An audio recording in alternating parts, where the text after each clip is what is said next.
all, welcome to my channel, and to my subscribers, welcome back to my channel. This channel focuses on business studies for grades 10, 11 and grade 12. Today's video is one for grade 12s for term 2.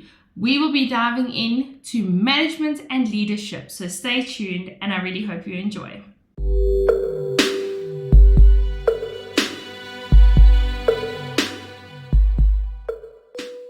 Please take note that I don't take any credit or any recognition from the information given in these slides. This information I have received from the Western Cape government website, where you also as a student are more than welcome to download your resources. They have nice free resources as well as learner books that are very helpful for business studies grades 10, 11 and grade 12. So for this video, I've made use of those. I have linked them in my description down below as well as at the end of my slides. Let's get to it. Management and leadership. So in today's video, we'll be looking at distinguishing between management, leadership. We'll also be looking at the application of the 5 leadership styles in the workplace. And then lastly, understanding the 3 leadership theories. Distinguishing between management and leadership. Management refers to the act of getting people together to accomplish desired goals and objectives using available resources efficiently and effectively. Leadership refers to the process by which a leader guides, inspires, and influences the behavior and work of employees in pursuit of the organization's goals.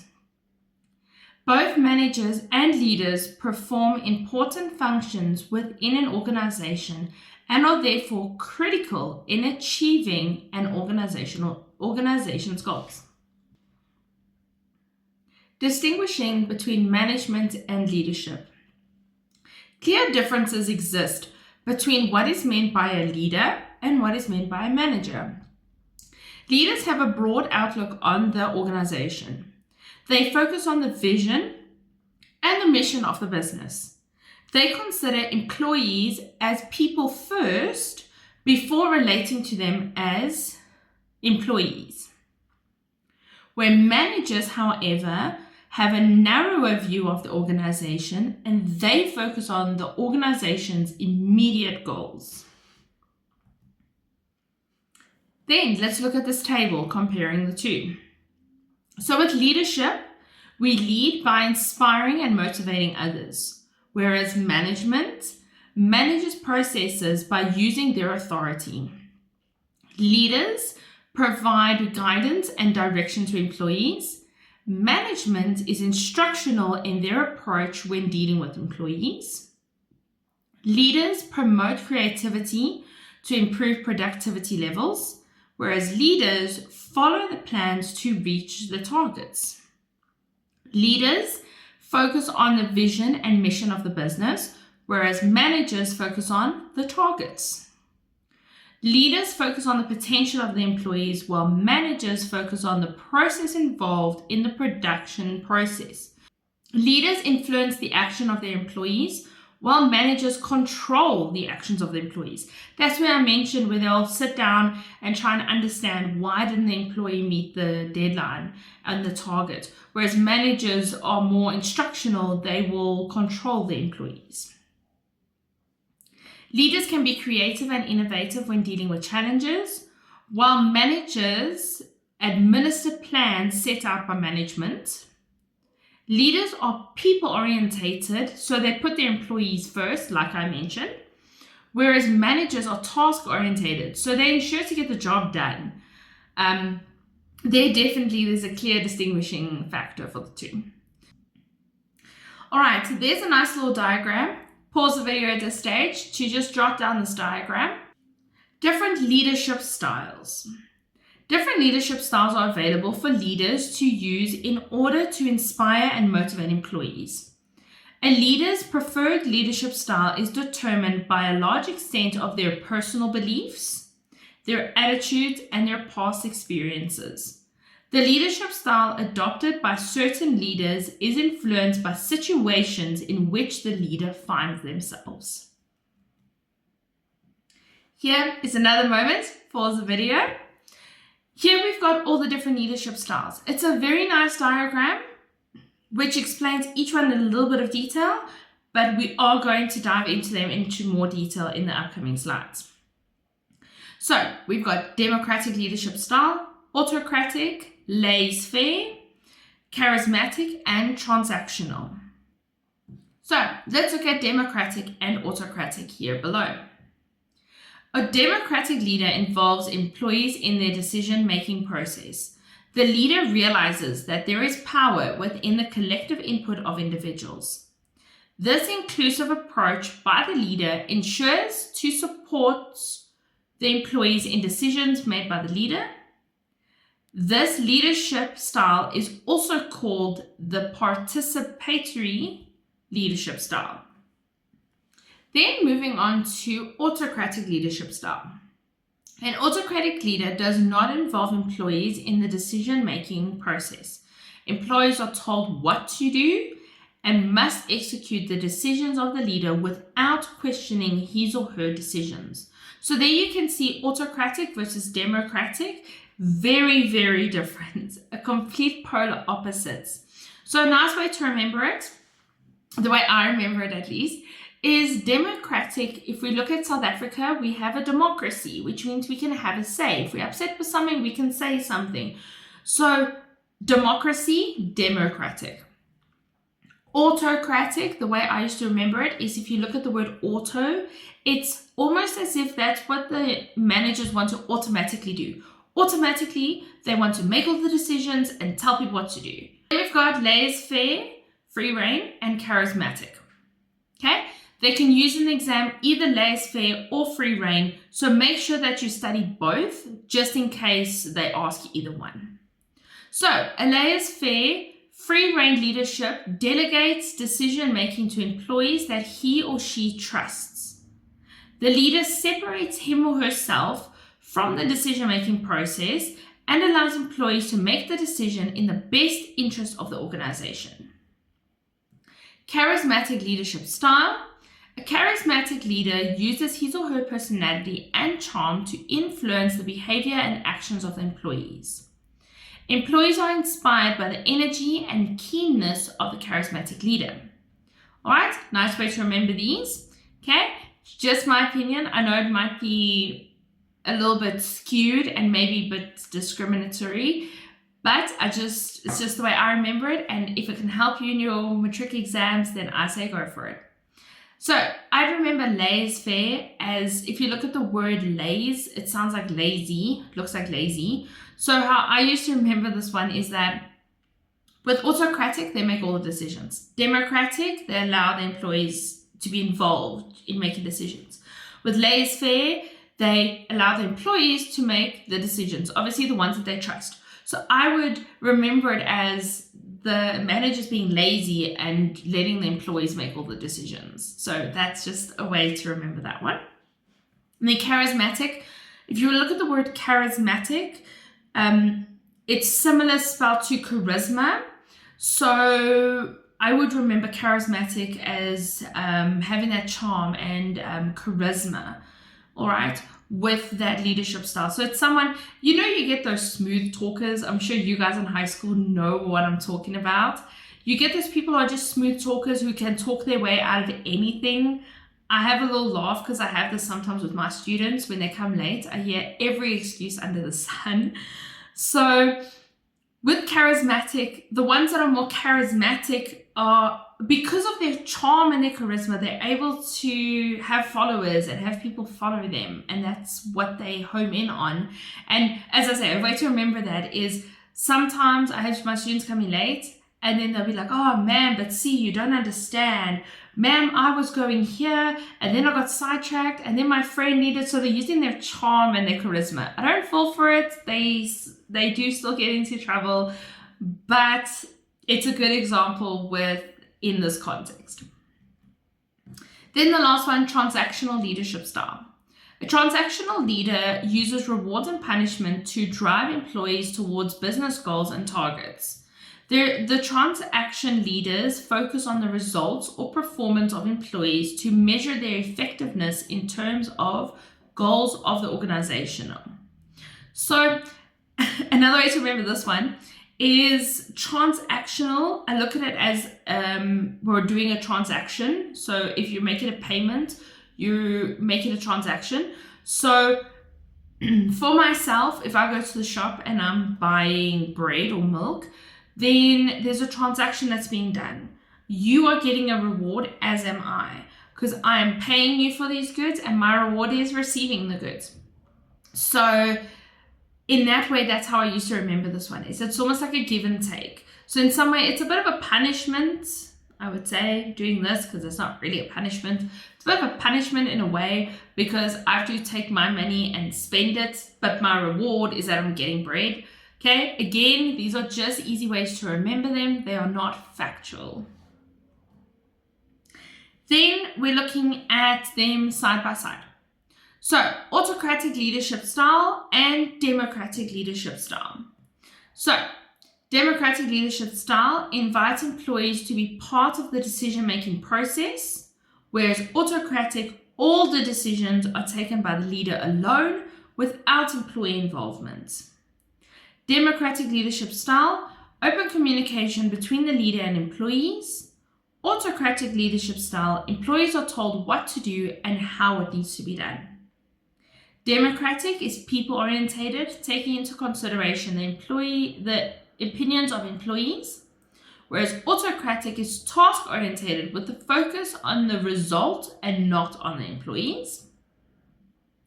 Democratic empowers workers to involve them in the decision-making process, whereas autocratic, there's a positive effect on novice or new workers who value the micromanagement style.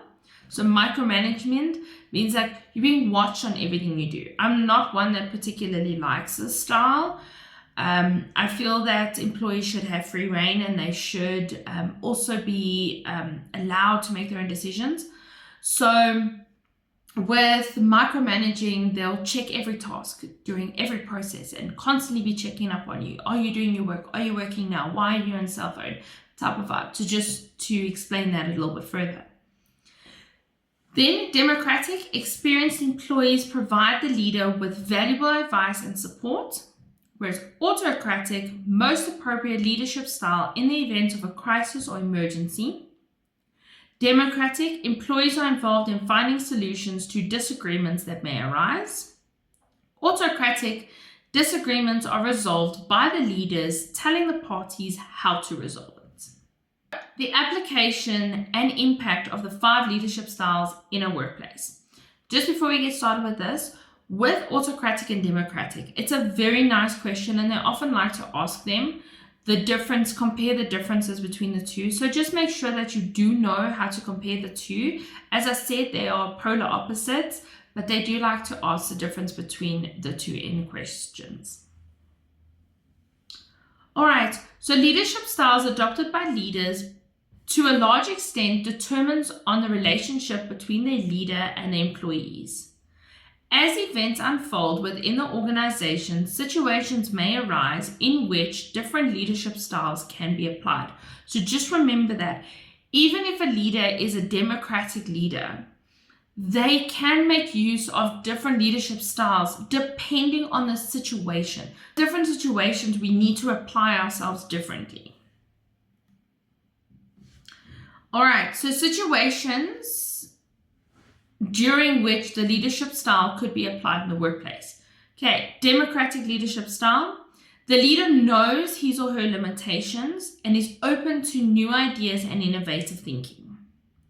The leader requires a different perspective on an issue, and experienced employees could provide valuable information.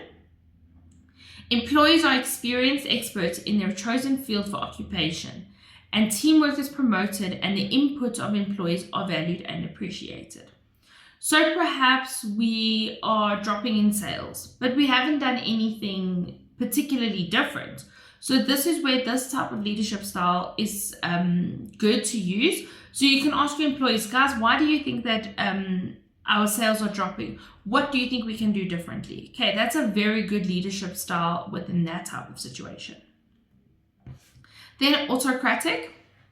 When a crisis arises within an organization and requires immediate action on the part of the leader, in the event of an emergency that requires the leader to act immediately to avoid loss of life, serious injuries to workers. So for example, if we need to evacuate a building because of a fire, autocratic is very important. I am telling the employees what to do and I'm not involving them in the decision making. We need to evacuate the building right now. So we can't have a discussion. How do you feel about it? Where do you think we should go? No, go. We need to evacuate out of the building. The leader has all the information at his or her disposal and does not require further input from the employees, like I mentioned. Autocratic leadership style. The leader needs to exert his or her authority on employees who regularly disregard the organization's policies or procedures. The leader has earned the trust of employees and is willing to accept their judgment. The business appointed inexperienced new employees that could benefit from this type of leadership style. Okay, so remembering with this leadership style, when we're talking about disregarding the organization's policies, at the end of the day, these are the policies. Don't come late for work. Your lunch break is only an hour. You can't misuse your cell phone during working hours. So those type of things, that's when autocratic leader is very, very important as well, is to almost lay down the law because those are the policies. And you don't want to hear the employees' opinions. Oh, I feel I disagree. I agree with it. No, these are the policies and procedures and you agree to them when you agree to work for this company. Then laissez-faire or free rein leadership style. The leader is occupied with more important aspects of the business and delegation of duties may improve the efficiency of the business.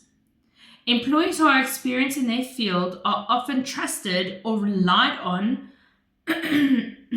by the leader to make responsible decisions. Leadership potential exists among employees and that they need opportunities to acquire additional skills. Employees have acquired a greater level of knowledge or skills on a particular subject matter than what the leader has acquired.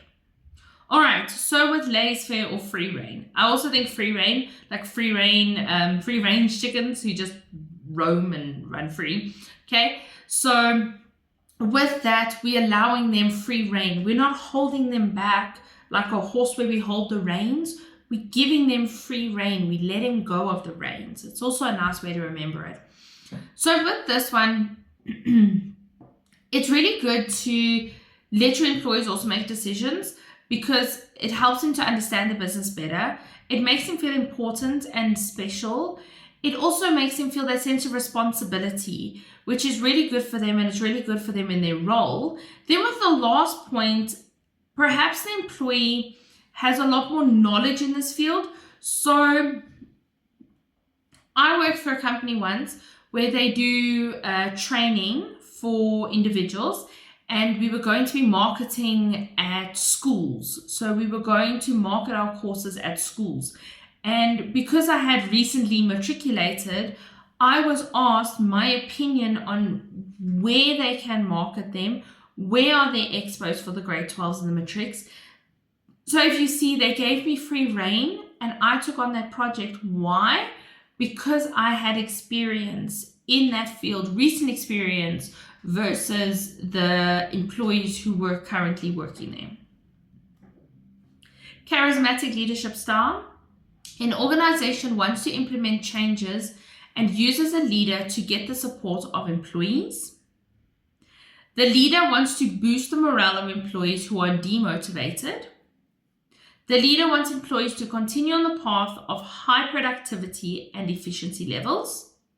And confidence levels of employees are low and employees are not inspired. So that's your very like hoorah type of person. They're going to come and be like, who's ready for work today? You're ready for work today. Let's get those goals. Guys, how are the goals going? I worked at a college where the sales manager was very much like this. He was very charismatic. And I remember they were used to, between the salespeople, have little competitions, who's making more sales. They had a whole leaderboard. And he would often get in the office to be like, let's make sales today. Today we're making sales. Let's go. Get on the phone. Get on the phone. So that's your charismatic type of leader. If that person comes into the office and you're sitting there, you're like, oh, I'm demotivated. I don't feel like coming to work today. I don't feel like working. And that person comes in, immediately you are going to feel that rush and intensity of energy that you previously didn't have. So that's very good for those type of situations.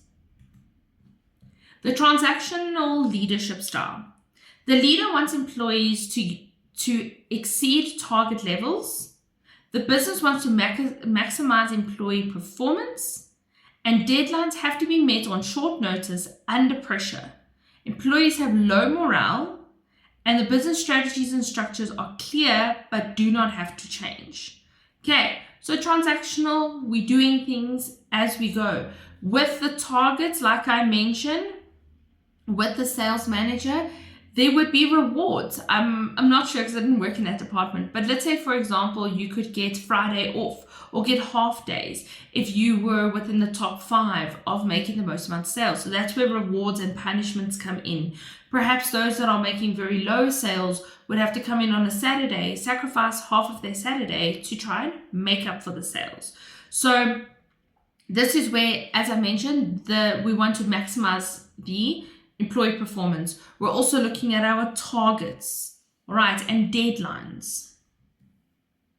Now we're going to look at the impact, both negative and positive, on each of these leadership styles. So the positives. The leaders do not have to rely on their knowledge and skills to solve complex problems. Leaders may invite employees to participate in the decision-making process and benefit from their experiences and expertise. Employees contribute a variety or innovative ideas that may benefit the organization and lead to improved production techniques. Employees feel empowered, motivated, resulting in increased productivity levels. Regular communication between leaders and employees may lead to improved decision making. Okay, like I mentioned, they're going to feel special and empowered if they're involved in the decision making. Now the negatives of democratic. Input from inexperienced employees could lead to decisions that are not in the best interest of the organization. The leader may not be in the position to take decisions immediately because key employees are unavailable to attend the meeting. Could be demoralizing to employers if a leader does not consider their inputs before making decisions. The leader could delay decision making because he or she is waiting for inputs from employees. It's not ideal if the leader needs to make a decision where there is an emergency in the organization, like we mentioned with the fire. The reliability of feedback provided by some employees may not be accurate. Now we're looking at autocratic, the positives. The leader is in a position to make quick decisions without consulting employees. Okay, because we can make them quickly. We don't need to consult employees. We don't need to wait for them for their feedback. The leader has certainty that decisions will be made timeously without delays and work can get done on schedule. There is no uncertainty regarding the source of instructions, which comes directly from the leader. Strict monitoring and control of the production processes by the leader ensures quality of products and services. Clear, consistent direction from the leader provides certainty to the new employees. Large workforce in certain businesses make it impractical to meet or consult with employees. Concise, clear guidance can be given to newly appointed, inexperienced staff. So remember, with inexperienced staff, they're starting out. So in order to tell them what to do and when it needs to be done is beneficial for them. Instead of saying to them, listen, I'm going to give you this project, when do you think it needs to be done? Now they're going to be like uneasy, they're not too sure. So that's where this leadership style is most effective. Now we're looking at the negatives. Tension could arise between the leaders and employees if there are disagreements on strategies, remembering they're not making the decision. They're being told what to do. So there could be a disagreement because of that. Employees could become frustrated or irritated if their inputs are not being considered. Productivity levels of the organization could decrease significantly because employees are demotivated. The organization could lose out on new and innovative solutions from employees. The business could experience high rates of absenteeism because employees do not feel valued. Okay, as I mentioned, they don't feel valued, they don't feel important because they don't get to make decisions. The leaders may experience resistance from experienced, highly skilled employees. Now we're looking at laissez-faire or free-rein leadership style. The positives. Employees are trusted and given the responsibility of making decisions in areas of their expertise. Employees do not need to consult the leader when making decisions that may benefit the organization. Remembering, we're giving them free rein. So they make the decisions, they go through and they go ahead with it. Whereas democratic, we're involving them, but they don't take full control. They can give us ideas and suggestions, but us as leaders still have the say at the end of the day. Whereas laissez-faire, we're allowing them to take full control, make the decision, and put them into action. Motivation levels of employees increase because the leader recognizes their abilities, skills to make decisions. Productivity levels of the organization could increase significantly because employees feel valued and appreciated. Employees experience personal growth or development as they are allowed to make decisions on their own. The leadership skills of individual employees may develop as they interact with each other when making decisions. Now on the negatives. The uncertainty regarding clear decision making could influence the morale of the employees negatively. Employees could be hesitant to take decisive actions, which could affect their work performance. Conflict could arise between employees and fellow team members if the actions of the employees with strong personalities are questioned. The leader does not become involved in disagreements among employees. Employees may find it difficult to get fellow members to meet deadlines, which may negatively impact on deadlines being met. Productivity levels may decrease if the employees lack the skills and knowledge necessary to make the right decisions. Now we're looking at the charismatic leadership style, the positive. A leader communicates the vision, goals of the organization in a concise and clear manner that inspires confidence amongst employees. Employees are inspired by the energy or passion by the charismatic leader. Employees are motivated to exceed their expectations and overcome their fears.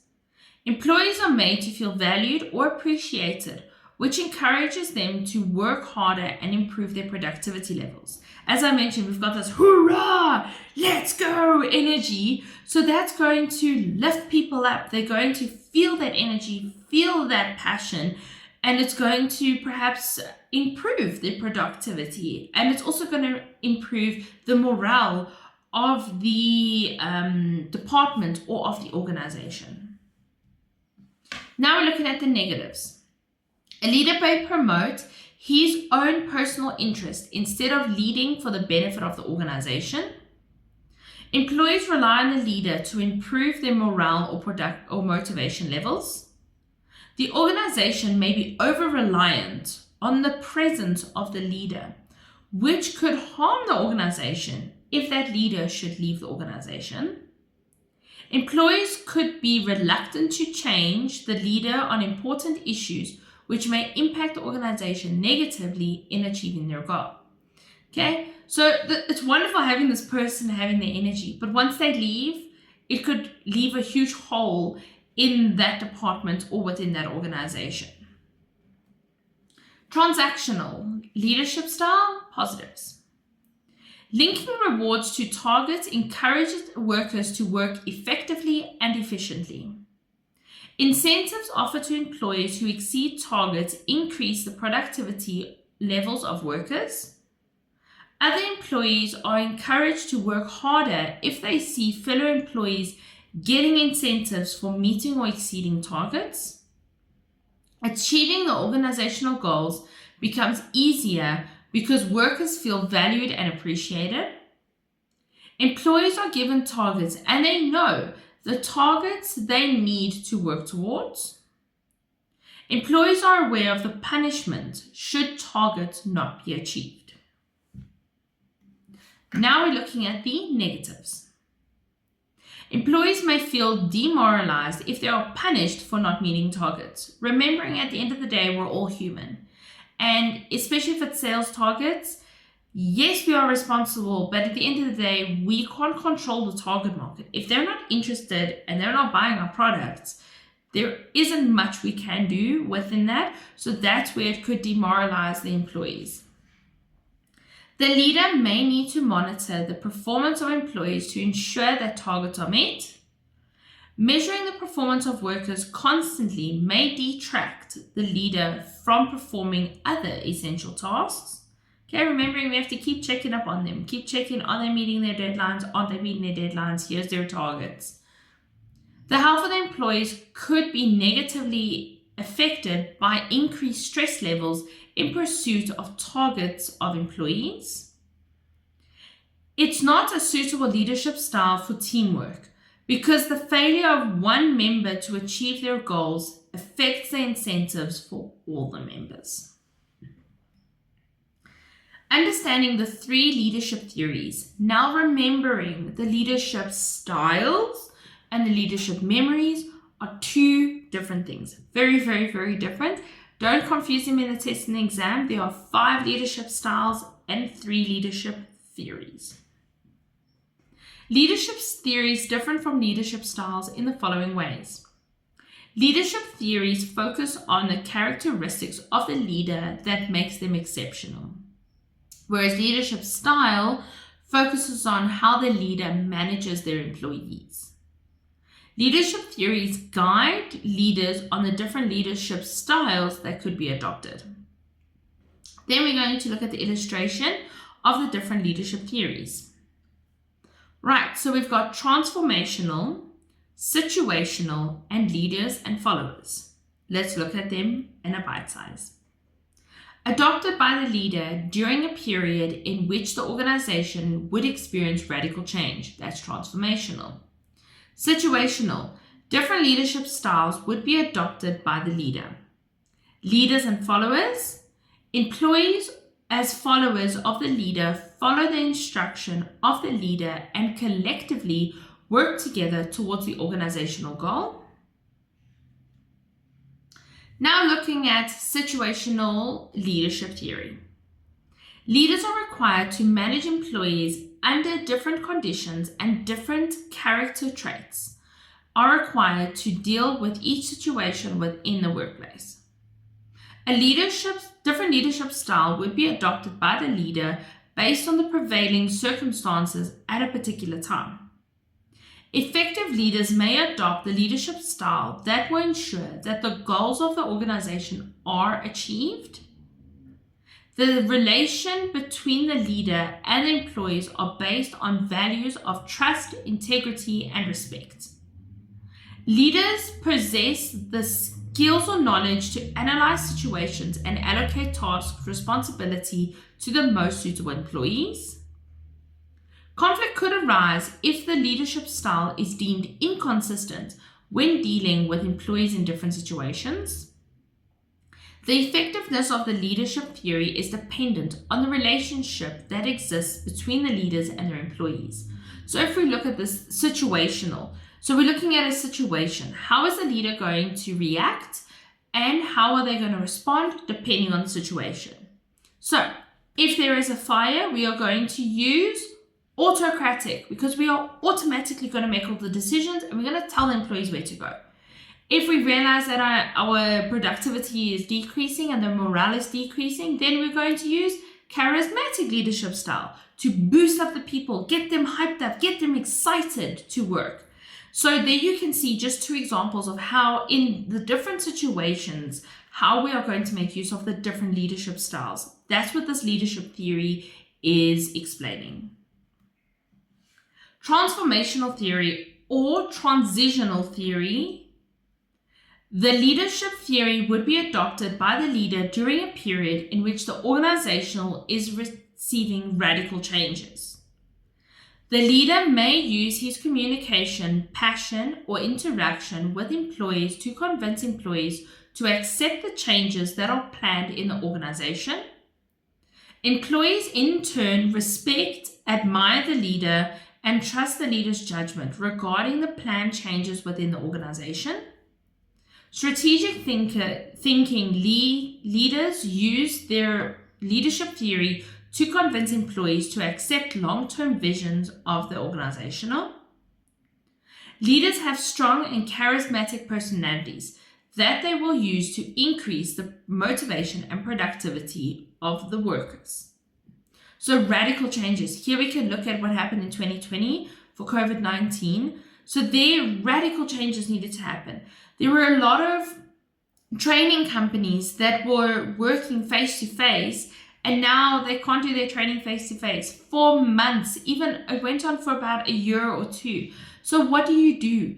That's where we have transformation or transitional. So I think of transitional, if you're, I think of like Pokemon when they used to evolve from character to character and they would like almost level up in a sense. So we are transitioning. We are going from this to that. So just a way to remember it. So a lot of companies went online. A lot of companies did their meetings online, now do training online.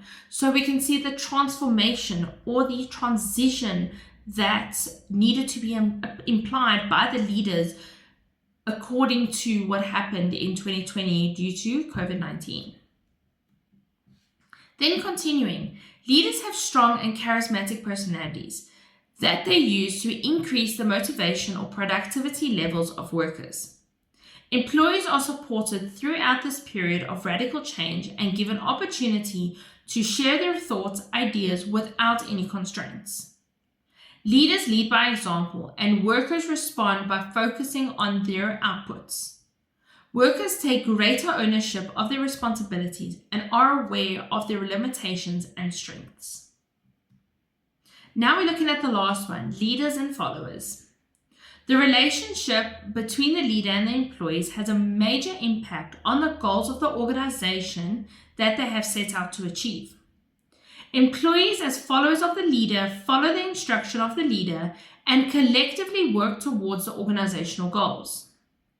Leaders allow followers to be creative or innovative and encourage them to explore alternative methods to increase productivity.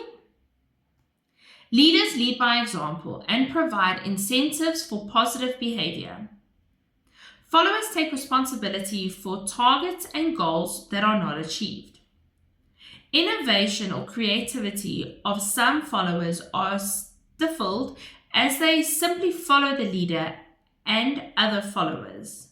All right, so I think this one's quite self-explanatory. We've got the leader and the follower. So there also, with this theory, has to be a lot of your followers believing in you and your goal and your vision.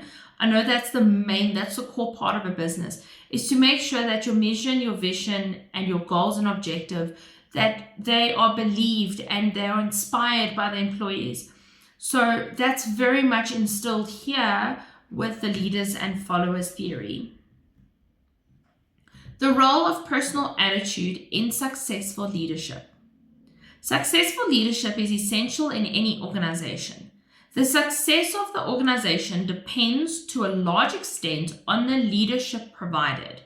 The personal attitude of the leader plays a critical role in successful leadership. A positive attitude releases leadership potential. A leader's good or bad attitude can affect the success or the failure of a business. Leaders must know their strengths and weaknesses to apply their leadership styles effectively. Great leaders understand that the right attitude will set the right atmosphere. Leaders' attitude may influence employees, teams, thoughts, and behaviors. Leaders should model the behavior that they want to see in their team members. Successful leaders consider the abilities or skills of team members to allocate tasks and roles effectively. Enthusiasm produces confidence in a leader. A positive attitude is critical for good leadership because good leaders will stay with the task regardless of the difficulties and challenges. All right, then here is a recap. Again, another one to just pause the video quickly. I'm not going to go through it as I would be repeating myself, but you're more than welcome to pause the video, quickly, briefly read over those and read through them. So we've got all the different types of leadership styles in this diagram and a little definition, a brief summary of all 5 of them. Next, we have the different leadership styles. There's the 5 of them with advantages and disadvantages. Just as a brief, I wouldn't say study from this alone, rather go back in the slides earlier in the video and go and study those in detail. And then here we've got the leadership theories and the role of personal attitude, just as a recap. All right, we have reached the end of the video. Here are the resources that I made mention of in the beginning of the video. You are more than welcome to go check them out. I believe them to be very helpful and very useful for grade 12s, especially where they have questions and sample exam questions that you can practice, and that definitely helps with the June exams coming up. Thank you all for watching my video today. If you liked it, don't forget to hit the like button and please subscribe to my channel. I see my viewers are mainly non-subscribers versus subscribers, so I would encourage you, please do subscribe to my channel, especially if you're in grade 12 for business studies. If you like my content, please remember to hit that like button and let me know below which content are you looking forward to. Guys, the June exams are right around the corner, so please make use of my videos and please go and review old videos that I have made as preparation and revision for the June exams. I hope to see you guys in my next video. Bye for now.